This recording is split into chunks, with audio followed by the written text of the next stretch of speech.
Episode 2 Casting the First Stone. A week had passed since Raveneau discussed the tenets of wheel magic with his master, Linrem. The week had been mundane, filled with the boring tasks that kept the chateau running smoothly. Raveneau had mucked the stables several times, topped off the stores of logs for the furnace and the forge, washed down the cobblestones that adorned the center of the dirt street winding within the compound. He had even failed at the pinwheel several more times. So, all in all, it had been a boring week with nothing new to spice up the monotony. That is, of course, until Raveneau awoke one morning with a note stuck to his forehead. He had been waking up gradually, for a short while already, when he discovered the paper trying to rub his eyes clean of the morning gunk. Opening his eyes and scowling, Raveneau pulled the parchment from his face, the sticky tack remaining on his skin, and read the note. Rabbit, today is the day you cast. Meet me in the alchemy tower when you get this. Short and straight to the point. It was no mystery who had left the note, even if his master hadn't addressed it to Rabbit. Raveneau felt a buzz of excitement begin in his core and start resonating around him. Finally, it was finally time for Raveneau to cast. He had been able to half-cast in the past, mainly countering the small annoyances Linrem loved to pester him with.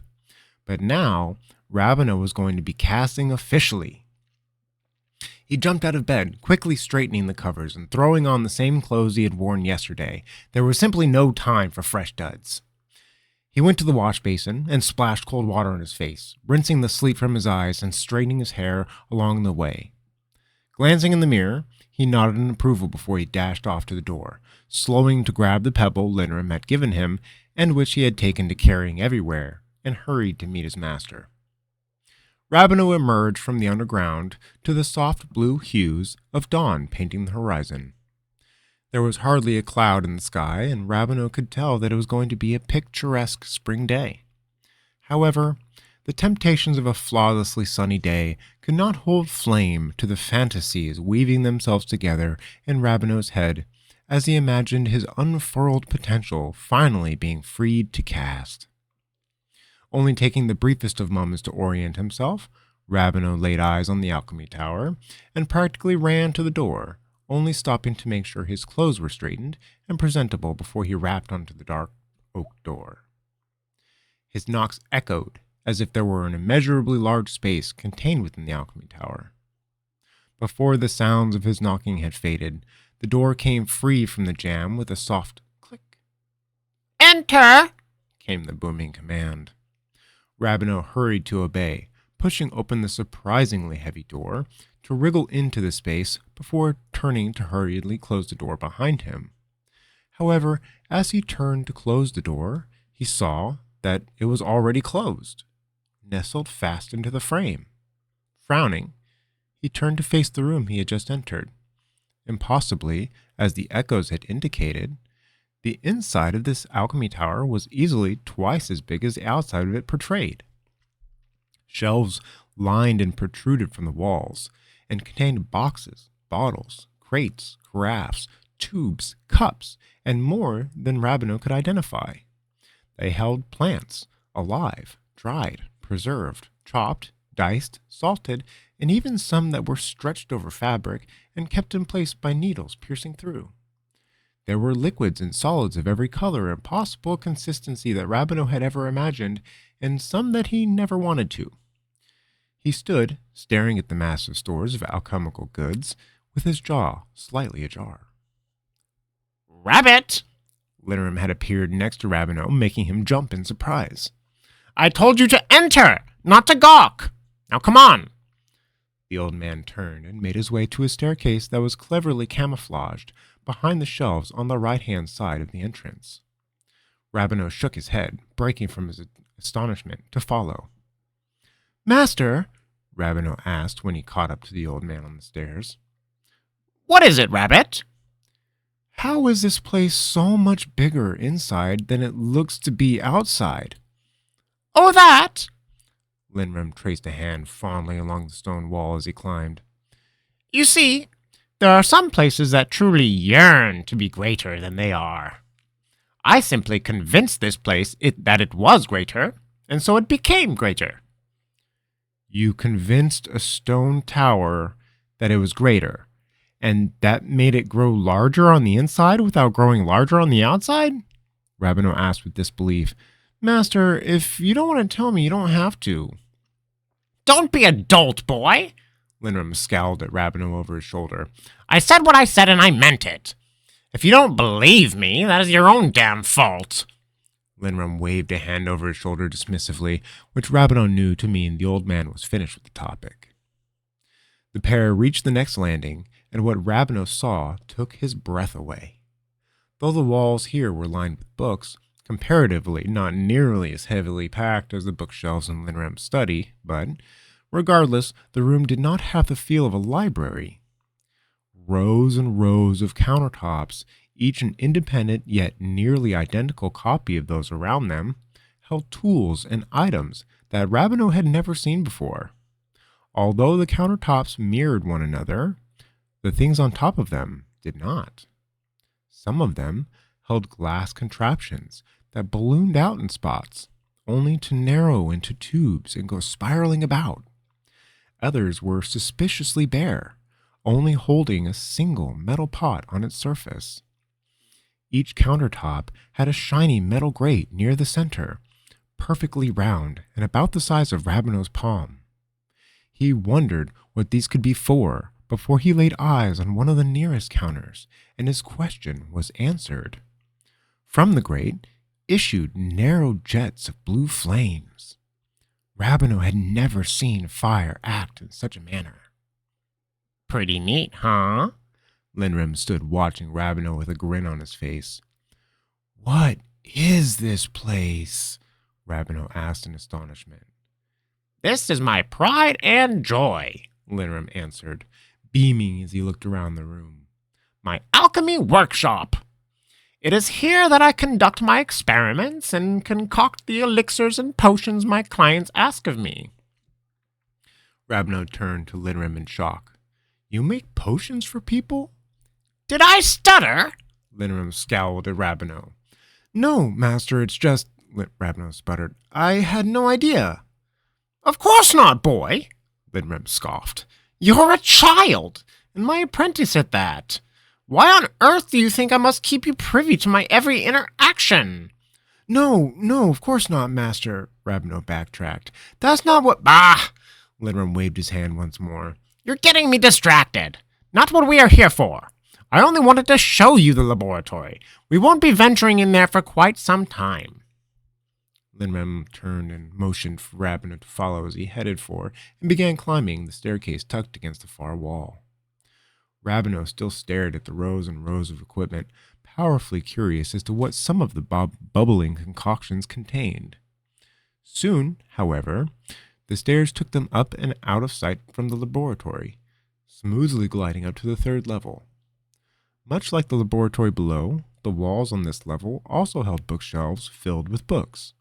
However, half of the wall space was replaced with chalkboards, some of which had various equations seemingly doodled onto their surfaces.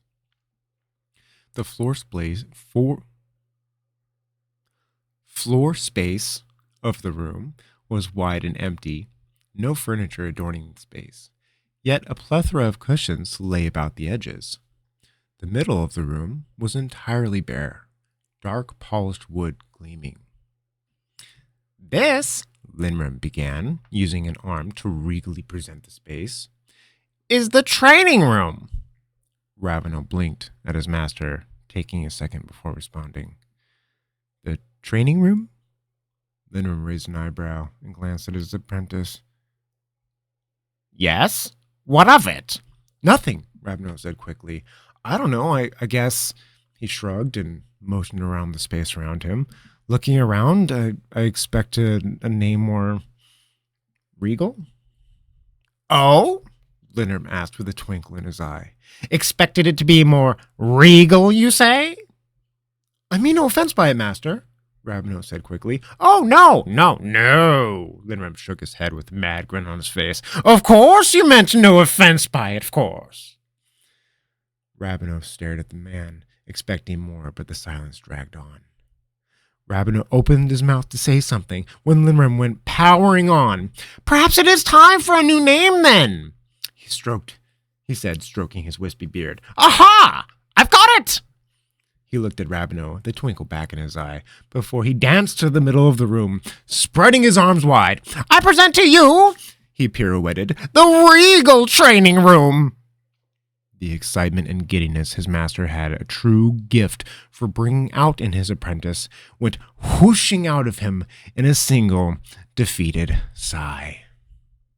Limrim cackled madly and pointed at Rabinow. Oh, you should have seen the look on your face, Rabbit! He did a little dance while he giggled to himself, spinning in a tight circle. Oh, that was worth it! Rabinow raised his hands in defeat. You got me, master. Got you indeed, he cackled before immediately sobering, as only Limrim could. It matters not what a place is called, Rabbit.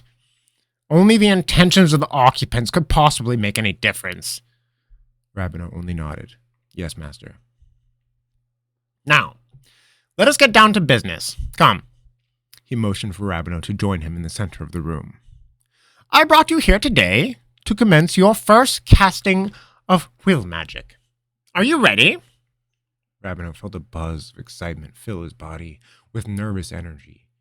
Nodding, he said, Yes, master. Good. Limrim nodded approvingly and looked at Rabinow curiously. Good. Did you know you have some tack stuck to your forehead, just here? Limrim poked Rabinow's forehead right where the note had been stuck this morning.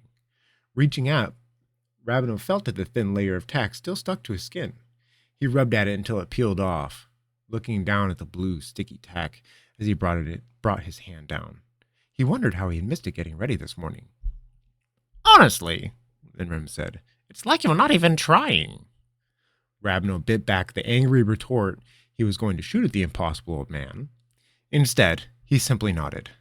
I was overjoyed to receive your instructions this morning, master. I must have been a little too eager to be on my way. Clearly, Limrim said flatly before waving his hand again. Besides the point, I trust you have the stone I gave you? Stone? Rabinow asked before it dawned on him. Oh, yes, master. He dug into his pocket and produced the small pebble Limrim had given him after their lessons last week, holding it up for his master to see. Good, Limrim said approvingly. Now, place it on the floor before you. Rabinow did so, and Limrim nodded. Now, I want you to move the pebble from where it rests. He indicated a spot on the floor a couple of hand lengths away from where it currently resided. To that spot there. Eager to please, Rabinow's hand shot out and quickly moved the pebble to the indicated spot. Not with your hand, moron! Limrim scoffed, leaning forward and flicking Rabinow's forehead. With will magic! What in the world do you think we were here for? Landscape architecture? Rabinow scowled and he opened his mouth to reply when Limrim waved his hand dismissively again. Doesn't matter. Remember the principles I taught you when meditating, and you should have no problem with this task. Rabinow stared down at the pebble quizzically before looking back up at his master. But he began and immediately cut off. Yes, Limrim said, motioning towards Rabinow. Out with it, boy. Master, Rabinow began hesitantly. You haven't told me what to do. What are you, daft? Limrim said. I told you to move the stone from there to there. I don't see how my instructions could have been simplified any more. No, Rabinow protested. I mean, I don't know how to use will magic to do it. Well, that's what you're here for, isn't it? Limrim had a mad gleam in his eye as he spoke. Right, Rabinow sputtered, but I've never... What did I say? Limrim asked, leaning forward. Use the principles from meditation that I've already taught you. Besides, you already know how to cast. Now you just have to do it. So, Rabinow began hesitantly. I just command the stone to move while I touch my third eye and engage my well? Oh, I wouldn't command the stone, Limrim began sagely. Hard objects don't like to be told what to do. I would try asking nicely, see if that works for you. Rabineau stared at Linrem blankly. Surely he was making a joke. "You'll know you've mastered this technique." The crazy old man waved a hand slowly over the stone, and it simply slid across the floor. "When the stone anticipates your desires." Master, Rabineau whined, that makes absolutely no sense whatsoever. "Sure it does." Linrem flicked Rabineau's forehead. "You simply lack the experience to make that knowledge useful. But that is what we are here to correct. Now, enough of your incessant jabbering, boy. Focus. Close your eyes. Focus on what it is you are trying to accomplish. Engage your will, and the rest should become self-explanatory. Trust me on this one, Rabbit." Rabineau scowled, crossed his arms moodily, and closed his eyes. It took the young mage several moments to balance out his emotions, level his breathing, and bring his mind to that place of harmony. He arrived in the room like he always did. One moment, he was sitting in the alchemy tower. The next, he was standing before the mouth of his well. Rabineau blinked in surprise. The stone was sitting on the ground next to the well. As far as Rabineau could remember, there had never been anything else in this place. It was only ever the nondescript room and the hole. Only this time, there sat the incessant stone. Rabineau scowled even harder and walked over to the stone, bending to pick it up. He went to hurl it across the room in frustration when he realized that the stone had never left its place on the floor. Immediately, Rabineau's frustration evaporated to be replaced with an avaricious curiosity. He stooped low to the ground and examined the stone. From every angle, it appeared to be exactly like the stone Linrem had given him. It was only when he went to touch it that Rabineau discovered the difference. His fingers passed right through it, as if it wasn't there. He shook his head in confusion. Surely that couldn't be right. Trying again, he saw that his fingers once again passed right through the stone. Only this time, there was the briefest spark of something else. Sitting up, he tried to ponder the mystery that lay before him. A stone that looked as real as any other, yet passed through his being as if it weren't. And what was that feeling Rabineau had sensed the last time he had tried to touch it? An idea struck him, and Rabineau slowly extended his hand, finger first, and poked at the stone. When his skin touched where the stone should have been, Rabineau felt an odd, whispering sensation in the back of his mind. He couldn't quite put his finger on it, but it gave him the strangest feeling of contentment, of being quite happy where they were. Thank you very much. With a gasp, he remembered what Linrem had said. "Oh, I wouldn't command the stone. Hard objects don't like to be told what to do." Was there really some sense to the nonsensical spoutings of his eccentric teacher?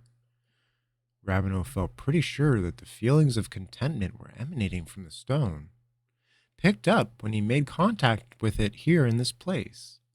"I would try asking nicely. See how that works for you." His master's words echoed through his head once more, the sheer absurdity of it making him grin. "Okay," he said to himself. "No harm in trying, I suppose." Rabineau concentrated on the stone sitting before him. "Will you please move to that spot over there?" Rabineau stared at the stone for a long moment, but nothing happened. Frowning, he reached forward and made contact with it, asking once more, "Will you please move to that spot over there?" This time there came a distinct response from the stone, less of a verbal answer and more of an emotional volley. "Oh no, I don't think so. I like it here." Rabineau was so shocked by what he felt that he was torn from his meditative state. Gasping, he tore his eyes open to see Linrem still sitting before him, head quirked curiously to the side. "What happened, Rabbit?" the old man asked without moving his head back to an upright position. Rabineau frowned, grasping at the ephemeral memories of what had happened in that place. I asked the stone to move. Oh? He asked. And what did it say? Rabineau paused, unbelieving in what he had experienced. It said no.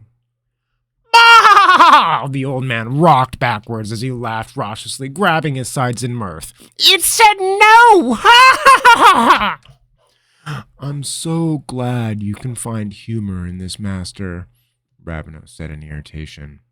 But I don't understand what just happened. Linrim sobered immediately and sat back up so quick Rabineau would have missed the movement if he had not blinked. What on earth?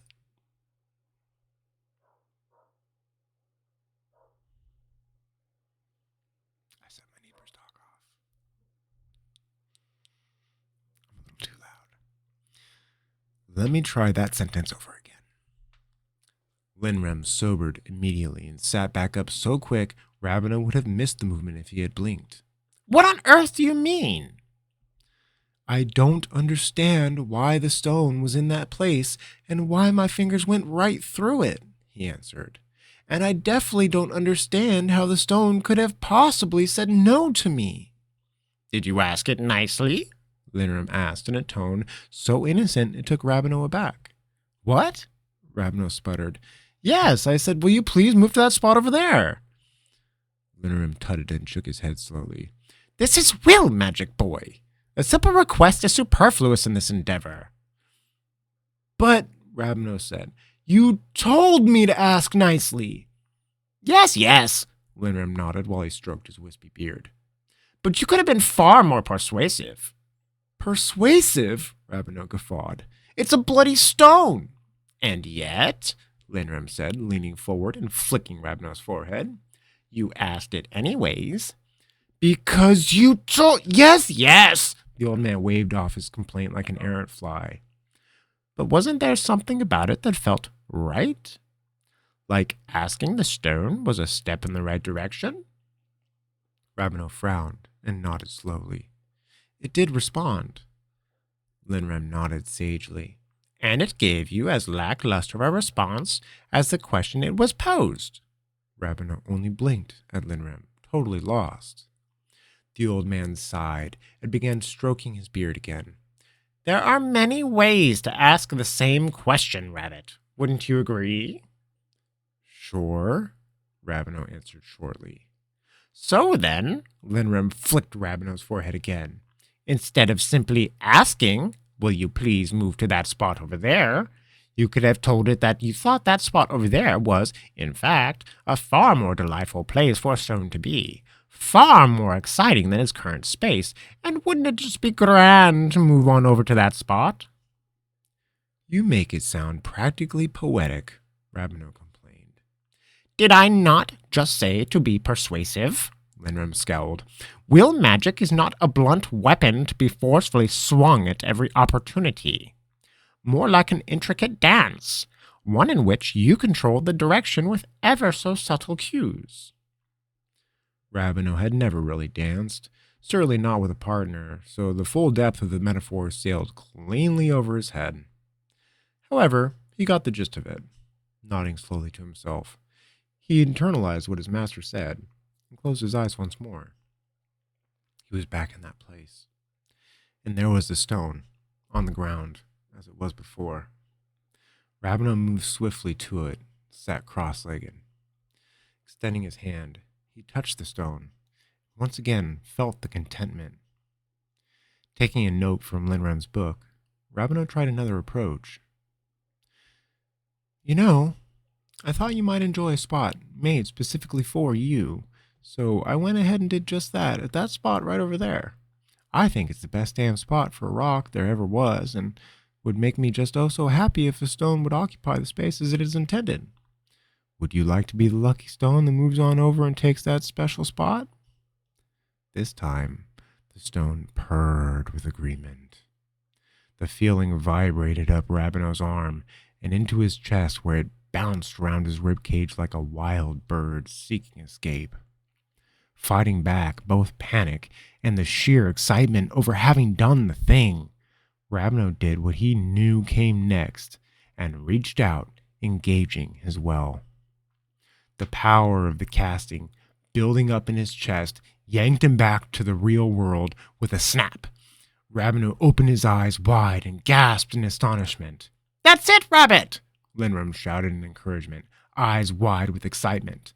Now! The last step!